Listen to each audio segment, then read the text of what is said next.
In a quaint English village, the disappearance of a 51-year-old successful British author named Helen Elizabeth Beiley, who went on a walk with her dog one afternoon and was never seen alive again, baffled investigators and shocked the nation. Her story is one of intrigue, mystery, and the pursuit of truth. Helen was a talented writer and a beloved friend, known for her warmth and creativity. But beneath the surface of her idyllic life, dark secrets would emerge, revealing a complex web of deceit. The days turned into weeks, and the search for Helen intensified. The investigation unveiled a story filled with unexpected twists and turns, as detectives worked tirelessly to piece together the events leading up to her disappearance. The case of Helen Elizabeth Beiley would prove to be a challenging puzzle, requiring a meticulous and thorough examination of every detail. Law enforcement's determination to find the truth would ultimately lead to a shocking discovery. This is the story of Helen Elizabeth Beiley, a talented writer whose life took a tragic turn. Helen Elizabeth was born on the 22nd of August 1964, in Pontland near Newcastle upon Tyne, where she spent most of her life. Her father was a public health inspector. Her passion for writing started when she was very young. She would later write of her experience at Pontland High School. She said while at school, she would sit and stare out of the window, dreaming of anything but lessons. Then she would go home and write pages and pages in her diary of who did what to whom and usually why she wasn't part of it. Her writing was mainly diary entries, consisting of mostly sad things. Growing up, Helen didn't have many friends, leaving her to feel lonely for most of her childhood. Nevertheless, she was a very bright and intelligent person. She gained a degree in physiology at Thames Polytechnic, London, intending to become a forensic scientist but ended up doing postgraduate research in a teaching hospital. Later, Helen noticed this wasn't the right career choice for her and changed to licensing and marketing in the media. Helen worked with big brands and was responsible for creating characters such as Rugrats, Nintendo, Dirty Dancing, and Snoopy Garfield.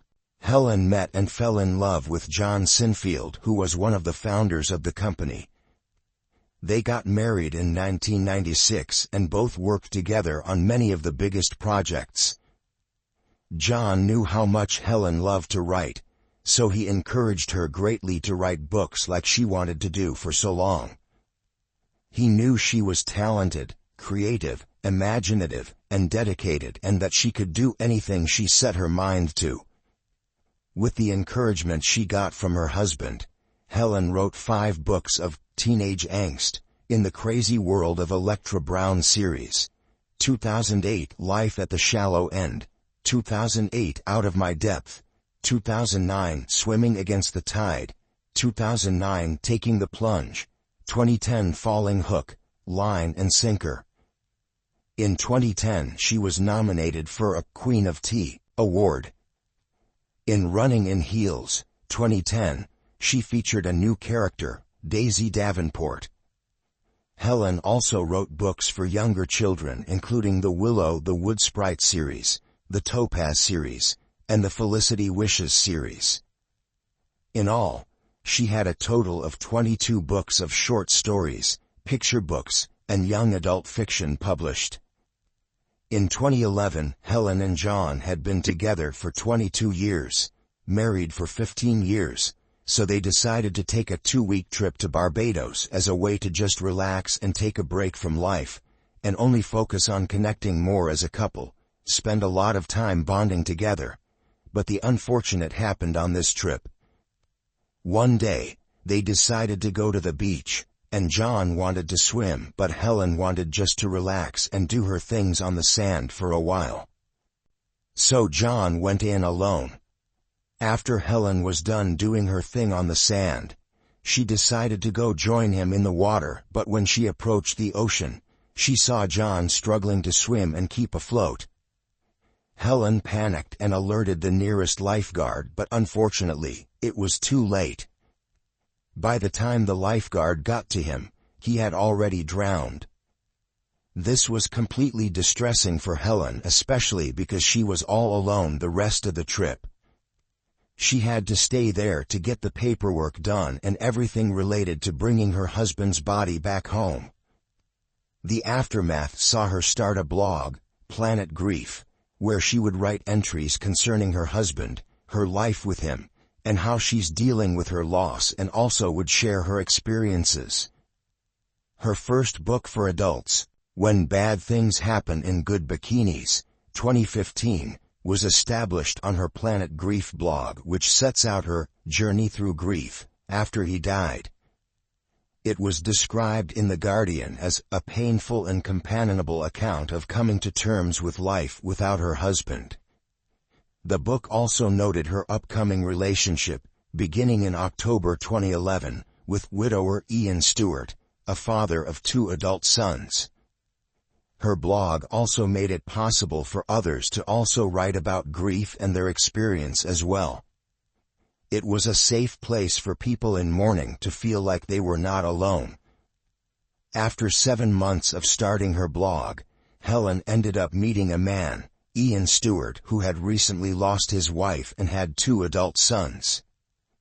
Helen met Stewart in an online group for widows and widowers, and Stewart won her trust with a love bombing campaign, but for plotting to steal her fortune. They initially started chatting online about their losses, and then turned into chatting more often generally, and then eventually began meeting up and ended up falling in love, and finally moving into a home they bought together in Royston, Hertfordshire in 2012.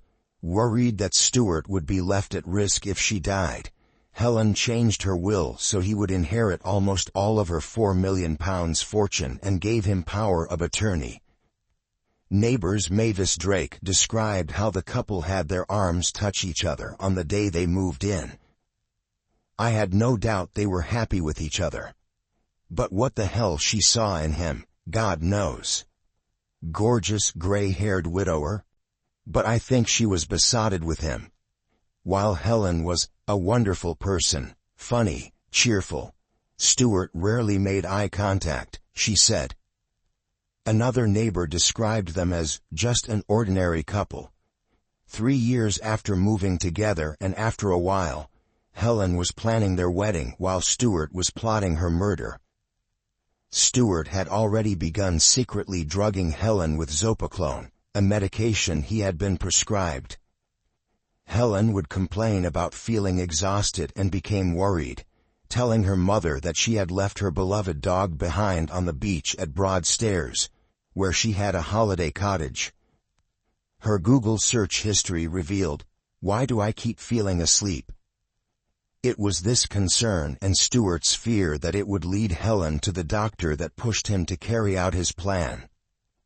On Monday the 11th of April, Helen spent the whole morning Googling details about Brocket Hell, where she wanted the couple to have their wedding. She emailed her close friend Tracy Stratton, but by midday was not answering calls. On the 15th of April 2016, the police received a phone call made by Stewart reporting his wife Helen as missing. During this phone call, he was acting a bit weird, not being able to answer simple questions about his partner like her eye color, hairstyle, and also birthday. The police showed up at Stewart in Helen's place and inquired from him when was the last time he saw her.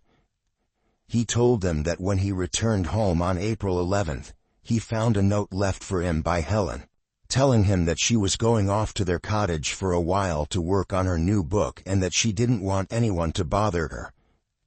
It was later established that she had not been there. Helen's brother also told the police that it wasn't unusual for her to distance herself sometimes, but she would not just fully disappear. She always kept in contact with the family daily. Her mother and brother described her disappearance as out of character and the police described it as perplexing. Police tried to track her cell phone, which was either turned off or dead. They also couldn't track any traces of her credit card being used around the time of going missing. The police checked around with Helen's friends and family to see if she had any reason to want to go missing, and they told them that she was happy and could not see any reason for her wanting to disappear without a word. When Helen went missing, Stewart paid for flyers to publicize her disappearance. In an appeal to Helen, he said, "Together we learn to live without grief and move forward with our lives, but never forgetting. Now it feels like my heart doesn't even exist."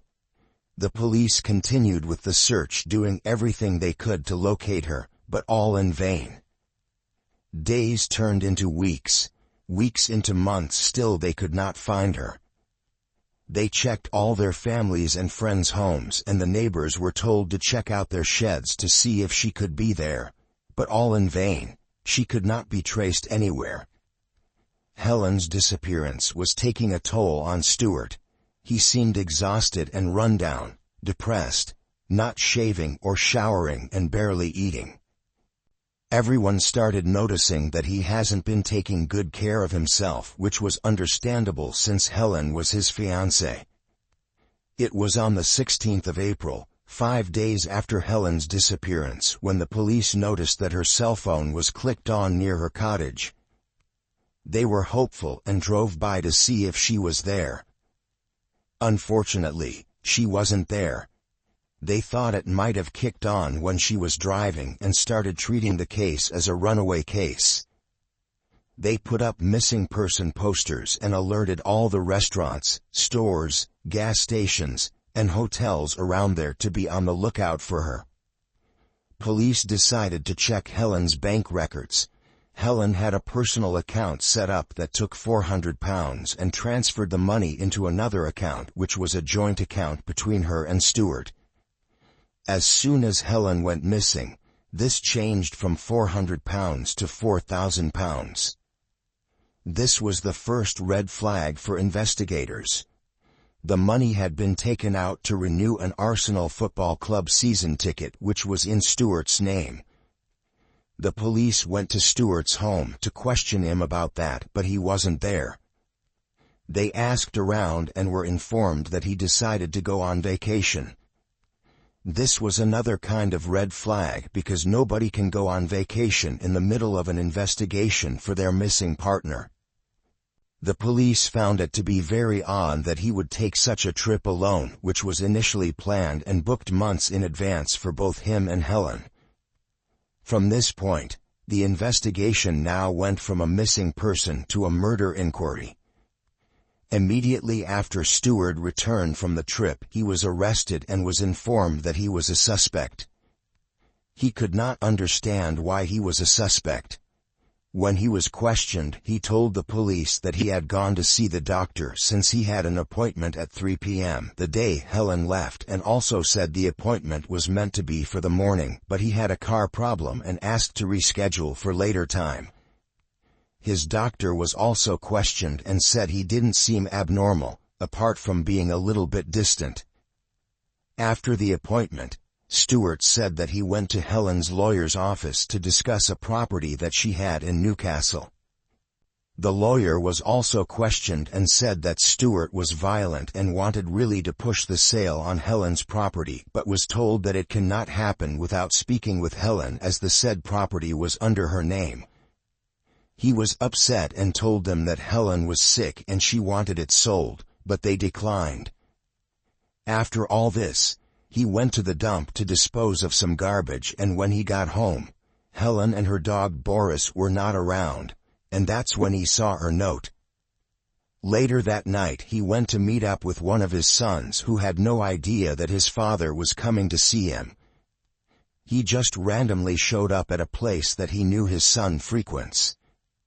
He said they had a few drinks and also chatted for a while. Stewart told the investigators since he never trusted other people, he had done his search one day, specifically on the 5th day of Helen's disappearance. This was the same day that Helen's phone had clicked on. This added another red flag because it meant that Stewart most likely had her phone on him when he went to check on her. The police had to let Stewart go since they didn't have concrete proof to keep him there, as by the UK laws one is not allowed to hold a suspect for over 96 hours, equivalent to 4 days. The police got the biggest hint when they decided to pull up Helen's will. That hard motive was money. Helen was going to leave any single thing she owed to Stewart. This was the motive that they needed to officially believe that Stewart killed Helen. Nevertheless, it was still not enough hard evidence to sentence him, since they still didn't have a body or anything to officially implicate him. Meanwhile, they went around and re-interviewed family, friends, and neighbors because they wanted to ask different questions, since now it was a murder case and not a missing person case. At the moment, no one had anything new to report apart from the elderly lady who lived next door. She told the police she remembered hearing a very loud banging noise on the morning Helen went missing. The noise sounded like a heavy door being slammed shut many times. She stated that she went over to her window to look outside, but by the time she got there, the noise had stopped. That didn't give the police anything to dwell on. They decided to go ahead and watch the body cam footage of when they first came to question Stewart about Helen being missing. This is when they realized how his behavior was. Stewart kept on asking why the garage door was open, who opened it, and did anyone see who was near the garage. He was paying much attention to the garage, which made the police suspect that something had happened there, and he was trying to act like he had no idea what was going on so that no one can suspect him if they find anything. The police did another search of their home. They didn't want to leave any stone unturned. They did it extensively, even going as far as checking the tanks. This search took around 2 days to complete since the house was quite huge. While the water tank was being drained, it was extremely noisy, and this led the elderly lady next door to ask the police what they were doing since it was very late and she was trying to sleep.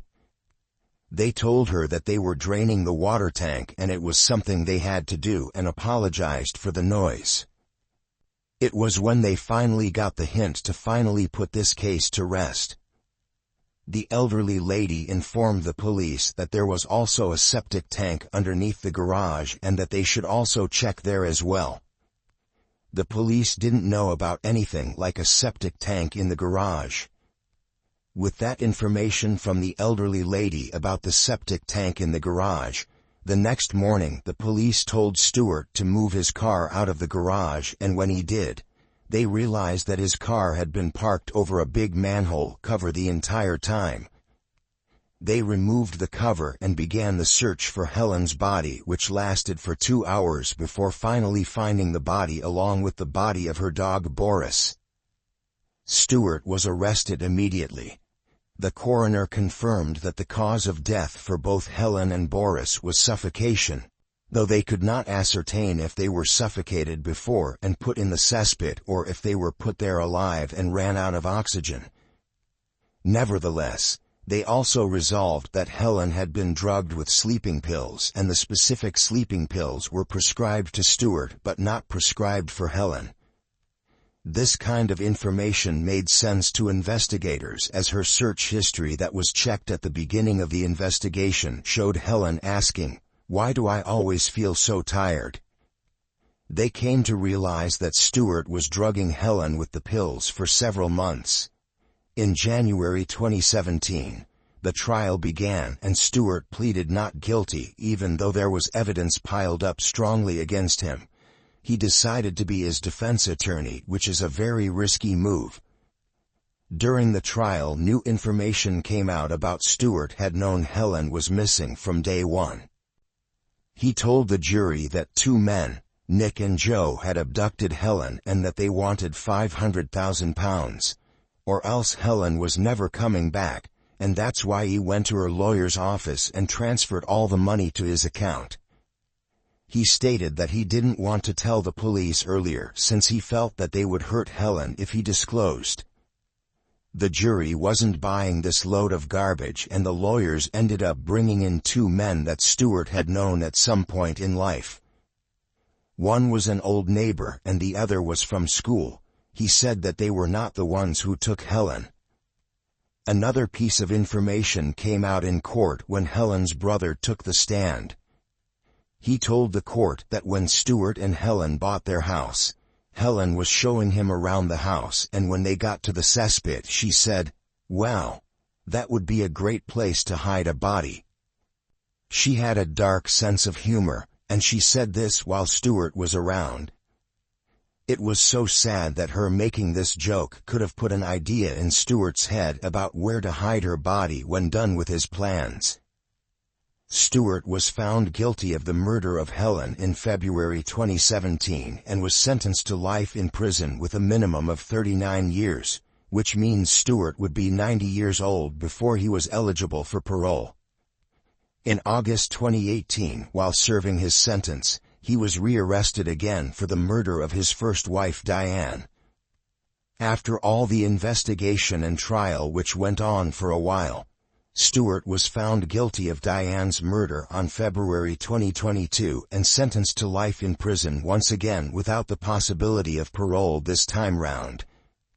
Helen's story has sparked conversations about the importance of vigilance and the pursuit of justice in the face of adversity.